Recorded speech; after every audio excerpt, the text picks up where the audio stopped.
Siapakah Dajjal? Dajjal ini lahir di Samirah dan dia diberi nama Samiri karena lahir di Samirah. Nah, kenapa disebut Samiri? Karena lahir di Samirah. Dia lahir 100 tahun sebelum Nabi Musa diutus. Dan Allah Subhanahu wa taala memberikan kelebihan kepadanya. Pertama, dia diberikan umur panjang.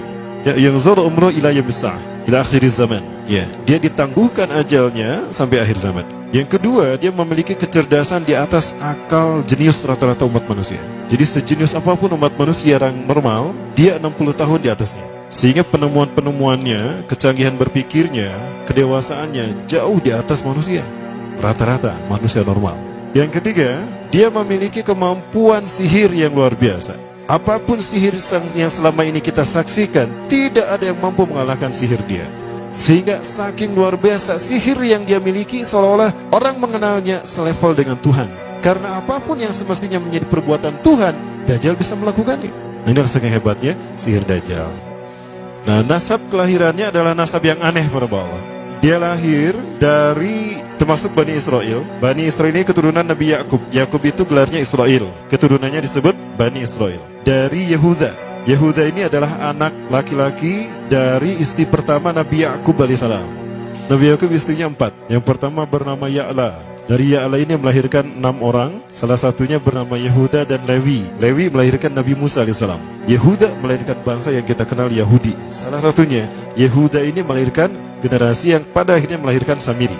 Ya, kalau Rahil istri yang kedua, dan ini istri yang paling dicintai oleh Nabi Yakub, melahirkan 2 anak, Bunyamin dan Nabi Yusuf. Nabi Yusuf dan Bunyamin.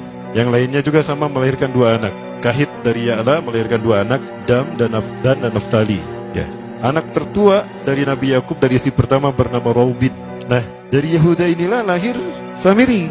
Nah, ayah dan ibunya, kakek dan nenek Samiri ini adalah para penyembah berhala. Karena Samirah saat itu terkenal penyembah berhala. Ayahnya ini lahir dari proses perzinahan adik dan kakak, incest. Adik dan kakak berzina, lahir ayahnya. Adik dan kakak berzina, lahir ibunya. Jadi ayah dan ibunya ini lahir dari proses yang haram. Dan ketika ibunya menstruasi, disetubuhi sama ayahnya. Jadi itu, peluangnya dari 2000 persetubuhan dalam keadaan menstruasi, 1 bisa jadi. Karena menurut penelitian medis juga, bahwa darah kotor tidak menghalangi terjadinya fertilisasi. Tidak menghalangi terjadinya reproduksi manusia. Jadi tetap pembuahan ovum oleh sperma bisa terjadi walaupun ada dalam medium darah kotor, menstruasi. Nah, ketika itulah hamil dan lahirlah Samiri. Rasulullah SAW menyebutkan dalam Musnad Imam Ahmad, ayah dan ibu Dajjal ini melewati perkawinannya selama 30 tahun tanpa melahirkan seorang anak pun. Dan di tahun ke-30 pernikahannya melahirkan Dajjal, melahirkan Samiri. Kelahirannya ini akan menjadi petaka bagi kedua orang tuanya. Dia adalah orang yang paling sedikit manfaatnya dan paling banyak keburukannya bagi manusia, terutama bagi kedua orang tuanya. Bahkan ketika dia lahir, alam semesta menolak kelahirannya. Dordar gelap, hujan badai, petir. Itu terjadi di malam di mana Samiri dilahirkan. Seolah-olah alam menolak kehadirannya. Nah, sejak lahir sampai usia 5 tahun, dia tidak netek sama ibunya. Kebayang, 5 tahun air susu ASI tidak ditetekkan. Itu yang menyebabkan terjadinya kanker payudara. Maka ibunya pun meninggal gara-gara kanker payudara ini. Nah, ibunya meninggal gara-gara itu. Terbukti apa yang disampaikan Rasulullah. Kelahirannya menjadi petaka bagi kedua orang tuanya. Begitu pula ayahnya, maka ayahnya menjadi single parent. Nah, kemudian di tahun yang kelima, sejak lahir sampai 5 tahun, kenapa dia menetek pada ibunya? Karena kerjanya tidur melulu. Disebut mati, dia bernapas dan cuma berdetak. Disebut hidup, dia tidak bergerak. Antara hidup dan mati, la yamutu wa la yahya. Nah, maka di usia ke-5 tahun, nah ini terjadi peristiwa yang menarik. Apa itu? Samiri bangun dari tidurnya di tengah malam dan tidak ada orang yang menyadari Samiri bangun. Dia merangkak dan pindah ke berhala yang terbesar. Nah, dia pindah ke pangkuan berhala terbesar, tidur di sana. Dan ternyata ketika berada di berhala terbesar tadi, ya buang air kecil dan buang air besar. Besoknya itu adalah hari pemujaan kepada dewa-dewa mereka, bangsa Samirah. Apa yang terjadi? Ketika terjadi ritual pemujaan tadi, maka sang raja yang dipertuhankan oleh kaumnya mencium sesuatu yang tidak enak. Bapaknya Samiri ini adalah tokoh agama paganisnya. Pas dilihat, kaget sang raja. Ternyata itu pesing berasal dari pantatnya si Samiri yang ada di pangkuan berhala terbesar. Marah murka tuh sang raja. Itu anak kamu, kenapa ada di situ? Kurang ajar kamu yang telah menghina Tuhan kita. Kenapa kamu pindahkan anak kamu ke situ? Oh tidak Tuhan, saya tidak memindahkannya. Bagaimana saya bisa menghina Tuhan saya? Lalu siapa yang memindahkannya? Kan dia lumpuh. Nah, sekali lagi, kehadirannya menjadi petaka bagi kedua orang tuanya. Akhirnya raja marah dan ayahnya dipenjara. Selama ayahnya tidak bisa membuktikan penghinaan tadi, maka ayahnya dihukum mati. Pada akhirnya ayahnya pun dihukum mati. Ya, sedikit manfaat bagi kedua orang tuanya. Maka kemudian dia hidup pelihara oleh sang raja. Dan pas di usia dia 5 tahun itu, Allah menimpakan murkanya kepada bangsa Samirah yang sudah kelewat batas, maksiat, dan sudah tidak ada toleransi dari Allah untuk mereka hidup di bumi. Maka Allah perintahkan mereka Jibril menghabisi mereka. Maka bangsa Samirah itu pun diratakan. Si Samiri karena masih balita, ya Allah selamatkan dia lewat malaikat Jibril. Diselamatkan dia dan ditempatkan di pulau entah berantah. Ada yang menyebutkan pulau ini berada di Laut Yaman, dan pulau ini dinamakan Pulau Socotra. Pulau Socotra ini adalah pulau yang berada di ujung Jazirah Arab. Nah, ini Pulau Socotra. Ini pulau tempat di mana Dajjal atau Samiri dibesarkan sejak 5 tahun sampai usia 100 tahun. Ya, dari usia 5 sampai 100 tahun dia tinggal di Pulau Socotra ini. Nah, Pulau Socotra ini adalah pulau yang berada di kawasan Yaman. Pulau yang memiliki banyak keunikan luar biasa. UNESCO sempat ingin menjadikannya keajaiban yang ke-8. Kan ada 7 keajaiban dunia ya. Yang ke-8-nya tadinya ini. Namun karena dia terkait dengan Samiri Dajjal, maka banyak negara yang menentangnya, terutama negara-negara yang menjadi pengikut Dajjal. Maka pada akhirnya pulau ini dirahasiakan. Nah, sebetulnya pulau ini unik kalau kita ingin berekreasi ke sana. Namun karena posisi yang terpencil, jarang orang mengikutinya. Para wisatawan jarang mengunjunginya. Padahal sesuatu unik, termasuk binatang dan penghuninya itu unik-unik. Pohonnya unik. Dunia menyebutnya pulau ini dengan pulau julukan dari pulau alien hingga pulau neraka.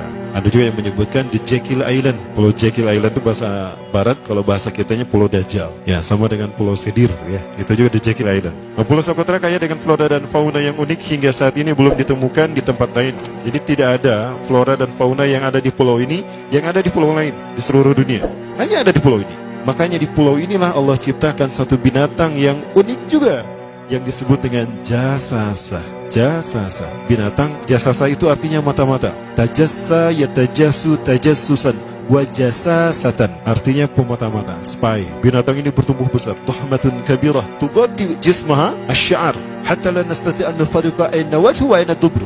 Tubuhnya besar, dipenuhi dengan bulu, sehingga saking penuhnya bulu kita tidak bisa membedakan mana dubur mana wajah. Yang menghadap itulah wajah. Baik, karena itu pulau ini pernah dilesarkan sebagai salah satu dari 7 keajaiban dunia yang baru ya. Nah baik, ini contohnya nih, saya perlihatkan keajaiban dan keunikan. Ini adalah padang pasir di Pulau Socotra. Ini burung, salah satu jenis burung yang bisa kita jumpai di Socotra. Dan ini kepiting unik, kepiting Pulau Socotra. Aneh ya, kepitingnya seperti itu. Ini laba-laba langka di Socotra, mirip tarantula. Dan ini pohon darah naga yang ada di Pulau Socotra juga. Nah, ini salah satu jenis pohon Dorstenia Socotra. Dan ini juga pohon yang lain, pohon Dendrocysaios Socotra. Ya, saya sebutkan lagi aja. Nah, ketika di pulau itu, sebelum bertemu dengan Nabi Musa, Samiri di pulau itu yang hanya tinggal dengan seekor binatang jasasa. Binatang jasasa ini memberikan beberapa hal kepada si Samiri ya. Allah Azza wa Jalla menciptakan binatang berbicara yang bernama jasasa. Dia di mana lahirnya, ajalnya, matinya sama dengan ajal Dajjal. Begitu pula muncul dan menghilangnya. Binatang inilah mengajarkan akidah tauhid kepada Samiri muda. Pelajaran ini kononnya ditulis oleh Jibril alaihissalam dalam bentuk panel-panel atau prasasti. Isi prasastinya panel 1. Yang ditulisnya malaikat Jibril, panel 1 itu berisi kalimat La ilaha illallah, tidak ada Tuhan selain Allah. Ini dijelaskan oleh binatang jasasa. Yang kedua, panel kedua berkata Allahu wahid la syarikalah. Allah Maha Esa, tidak ada sekutu bagi Allah. Itu dijelaskan juga oleh binatang jasasa ini. Nah, binatang jasasa ini sekali lagi dia bertubuh besar. Kategorinya adalah kelasnya itu mamalia, genusnya mamalia. Cuma saya tidak tahu nama spesiesnya apa. Pada tahun 2017, akhir dari bulan Agustus di Filipina ditemukan binatang seperti ini. Ciri-ciri binatang ini nyaris sempurna seperti ciri-ciri binatang jasasa yang disebutkan Rasulullah terkait dengan binatang yang memata-matai Dajjal. Tubuhnya penuh dengan bulu. Ini disebutkan dalam surat An-Naml ayat ke-82. Ya, binatang ini seperti ini dan dia tidak pernah jauh dari laut karena dia selalu ingin membasahi tubuhnya dan dia pun makan dari makanan ikan laut. Maka dia tidak pernah jauh dari pantai. Seperti ini. Nah, binatang inilah yang mengajarkan prasasti mengajarkan akidah tauhid kepada Samiri muda. Yang ketiga, engkau diurus oleh Jibril, karena itu janganlah engkau mengkhianati janjimu dengan Allah. Hanya engkau saja di pulau ini. Panel yang kelima, makanlah dan nikmatilah makanan minuman yang menjadi rezeki dari Allah sesuai kehendakmu. Tidurlah sesukamu, tapi sembahlah Allah dalam berbagai keadaanmu dengan tasbih keesaan Allah kepadanya, yaitu dengan melaksanakan sholat yang diwajibkan kepadamu. Allah lah sang raja, Allah yang Maha Esa. Dia tidak berayah dan tidak pula mempunyai anak. Allah Tuhan Tuhan yang maha besar dan maha agung. Dialah yang maha raja. Ada 7 panel. Panel yang ke-7 bercerita tentang Nabi Muhammad. Panel yang ke-6 itu bercerita tentang nabi-nabi. Dan khusus panel yang ke-7 cerita tentang Nabi Muhammad. Jadi Dajjal sudah tahu, Samiri sudah tahu bahwa akan diutus Nabi Muhammad di akhir zaman. Dan itu Nabi yang terbaik. Makanya dia iri. Nah, selesai panel ini disampaikan, maka binatang sejasasa berkata, wahai Samiri, saksikanlah aku telah menunaikan innani qad fa'altu ma umirtu min rabbi. Demi Allah, saksikan aku sudah menunaikan apa yang diperintahkan padaku, kata binatang jasasa. Maka sekarang adalah perintah terakhir, yaitu pertanyaan dariku untukmu. Hal tu'minu billah, apakah kau beriman pada Allah? Wa bima unzila ilaih, dan dari apa yang diturunkan kepada nabi-nabinya, kepada Jibril maksudnya. Famadal jawab ya Samiri, apa jawabanmu ya Samiri? Samiri tidak menjawabnya. Lama ditunggu-tunggu, Samiri tidak menjawabnya. Sehingga binatang ini pun pergi dengan menjerit, dengan jeritan yang membuat Samiri ini pekak telinganya. 2 kali lagi datang lagi kembali kepada Samiri dan berkata binatang jasasa, ya Samiri, famadal jawab, hal tu'minu billah, in tu'minu billah, fatakunu mu'minan ajaba imanika ila yaumil qiyamah. Jika kau beriman kepada Allah, maka sungguh kau akan menjadi mukmin yang menakjubkan imannya. Inna ajalaka ukhirat ila akhir zaman. Sesungguhnya ajalmu ditangguhkan sampai akhir zaman. Jika kau beriman pada Allah, engkau akan menjadi mukmin yang menakjubkan. Fa in lam tu'min billah, tapi jika kau tidak beriman kepada Allah, wa bima unzila ilaih, dan apapun yang diturunkan pada Jibril, innaka minal mal'unina ila yaumil qiyamah, dan kau terkutuk sampai hari kiamat nanti. Tidak juga dijawab. Pergi lagi binatang jasasa tadi sambil memekikan suara yang pekikan yang keras. Yang ketiga kali yang terakhir dia bertanya kembali. Dan apa jawaban Samiri? Hei jasasa binatang buruk rupa, lihat di pulau ini tidak ada siapapun kecuali engkau dan aku. Dan yakinilah kalau panel ini bukan tentang Allah yang di langit sana, tapi yang disebut Allah itu saya. Hei jasasa, akulah Allah itu. Oh, dia menjerit dengan jeritan yang makin keras. Sampai si Samiri pun menutup kedua telinganya. Sejak saat itulah binatang itu pergi dan berkata, innaka dajjal, innaka dajjal, innaka dajjal. Engkau adalah pendusta, engkau adalah pendusta. Pendusta sampai hilang suaranya. Di saat itulah Samiri mendapatkan gelar Dajjal. Jadi siapa nama asli Dajjal? Samiri. Dajjal artinya Al-Kazab, pendusta, bukan singkatan kali. Baik, nah sejak saat itulah Samiri keluar dari pulau itu dan dia sudah menyandang gelar Dajjal, pendusta, karena dia mengaku Tuhan. Baik, Iwabillah, jangan salah, Dajjal kecerdasannya mampu melakukan cloning dan mampu melakukan berbagai macam riset dan eksperimen. Hatta eksperimen yang mengilhami film Hook itu Dajjal bisa melakukan. Bahkan ketika orang membayangkan kendaraan tercanggih itu pesawat terbang, Dajjal sudah mampu membuat piring terbang dengan kecerdasan. Ya. Rasulullah menyebutkan kendaraan Dajjal itu, dia bisa terbang, kata Rasulullah. Dan kecepatan terbangnya 5 km per sekon. 1 detik 5 km. Hanya dengan berkedip-kedip dia berkeliling dunia. Ya.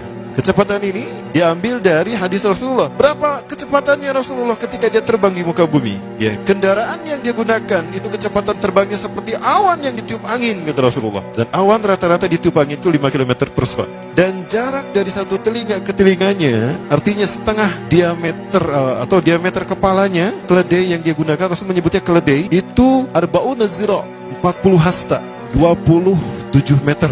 Diameternya itu 27 meter. Keledai macam apa yang jarak dari satu telinga ke telinganya 27 meter? Kalau bukan piring terbang. Ini bisa 24 meter kan? 27 meter. Bisa tidak? Bisa. Dan kecepatannya pun sama.